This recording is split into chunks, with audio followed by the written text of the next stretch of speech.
Hello children, I am Sunil Kumar Pandey, your English teacher from Cambridge International School, Taswa. As usual in this video, I will first discuss with you the answer key, the model answers to the exercise posted on 6th June 2020. And then I will assign you another task and discuss the outlines of that task. So first have a look at the model answers. The first question in that worksheet required you to look at some underlined words in the passage and guess their meanings, not to look up their meanings in dictionary or online, but guess their meanings from the context. Let's try to do that. Here I have opened the passage. Let me enlarge it a bit. Okay. The first word is monumental. Let's read the sentence. Luxor station is tastefully monumental in decoration. Tastefully, aesthetically, in good taste. And monumental in decoration, in terms of decoration, in terms of looking nice. So what could the meaning be? Did you guess? Very, very good. Great. In terms of importance, extent or size. That's the meaning of monumental. The word comes from monument. Monument is a very remarkable building. For example, the Taj Mahal, the Red Fort. And the adjective monumental means as imposing as a monument. Imposing, great, beautiful, something like that. Second one was hieroglyphic. Let's read the whole part. With tall columns, gilded details on the doors, eagle heads, and a hieroglyphic design, somehow incorporating power stations. So one thing is railways and ancient history. So one thing is very clear. Hieroglyphic has been used as an adjective for design, so it must refer to some kind of design. Hieroglyphics is a kind of script. It is a script used by some ancient people, especially the people of Egypt, in which they used some small designs as symbols, as letters, as symbols for words. So hieroglyphics is a kind of script, or you may say design, somehow incorporating power stations, railways and ancient history. So the station is incorporating these things. Means, what could be the meaning? Including, taking in, making a part of. Incorporating means taking in as part of the whole. Next word was, where is it?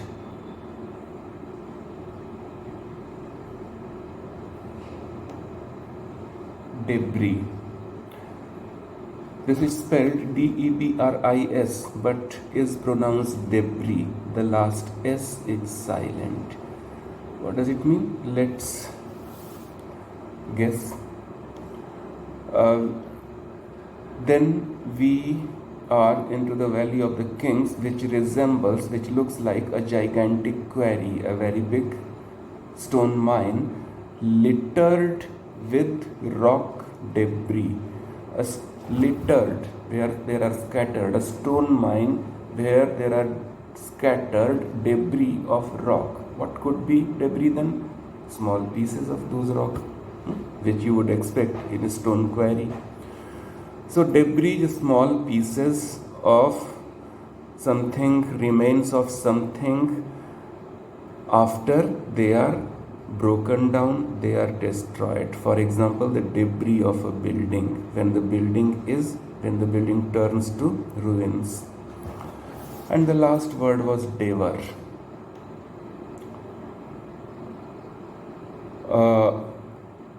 Those pictures showed wicked serpents, crocodiles, and other creatures waiting to devour the king.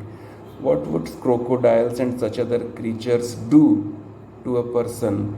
They would eat them. So, devour means eat ravenously, hungrily, quickly, either food or a prey. Prey means a hunted animal. The word usually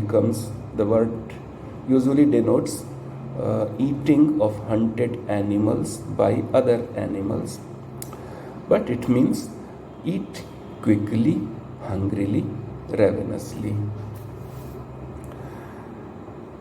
And the other question, second question, asked you to point out words and phrases in the passage that best illustrate the appearance of three things. The first was the West Bank and the Valley of the Kings. The words or phrases I have chosen are a cluster of mud buildings, fields of sugar cane, an irrigation canal. This exercise is very, very important in order to learn how images are made in pictures. So let's read the passage also, the part also. This was in paragraph 5, and paragraph 5 is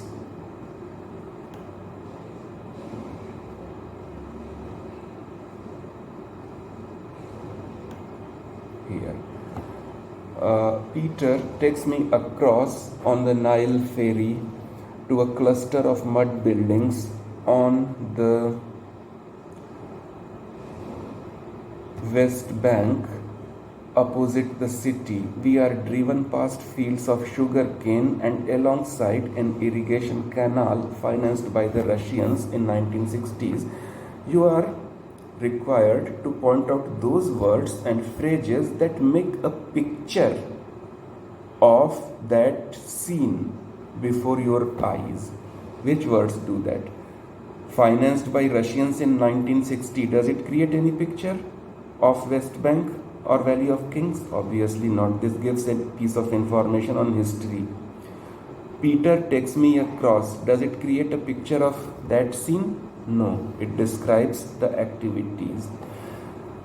The words and phrases that create a picture are a cluster of mud buildings. Buildings made of mud, earthen buildings, and they are in a cluster. They are very close to each other. That creates a picture before our eyes. This is called imagery. Imagery in English literature. Then what other words? What words are we able to imagine? Fields of sugar cane and the irrigation canal, obviously. So let's see what the second situation was. The tomb of Ramses III in paragraph 8. Which words and phrases create a picture of this tomb before our eyes? Let's read. Here is. This was 5th, 6th, 7th, 8th. We walk down into the tomb of Ramses III. Walk down, does it create an image of the tomb? No. They are walking, someone is walking down, we don't know where. We are to find words and phrases that make a picture of that tomb. The walls are covered in rich paintings and complex inscriptions. Does this? Yes, this gives us an idea of how the walls look like. They are covered in rich paintings. What does rich mean? Rich having a lot of money, but obviously paintings cannot be rich. Just as the rich have a lot of money, in the same way anything rich has a lot of other things. Paintings are rich means there are several things, several objects painted close together. So rich paintings means densely packed objects in paintings, densely packed paintings, and complex inscriptions, something written in ancient script which is complex, which we are not able to understand. So this creates a picture of how the walls look like. You can imagine a tomb with walls which are packed with pictures and inscriptions in ancient script. Are there any other words? Then filled with wicked serpents, crocodiles and other creatures. This is another phrase which makes an image of those walls. Earlier we were able to imagine a wall covered with pictures. Now we are able to imagine those pictures exactly. What those pictures are? They are pictures of wicked, evil looking serpents, crocodiles and such other creatures. Then waiting to devour him. Does this create a picture? Obviously a serpent might be shown moving or a crocodile might be lying there. So unless we use this phrase waiting to devour him, we are not able to see the pose of those crocodiles or serpents. Those are waiting to eat him. So probably their mouths are open. They are lurking at the king in the picture, of course. So this is another phrase that creates an image before our eyes. So you see the purpose of this exercise. This is to make you learn the use of imagery. Describe in a way that the picture comes alive before your eyes. Third one is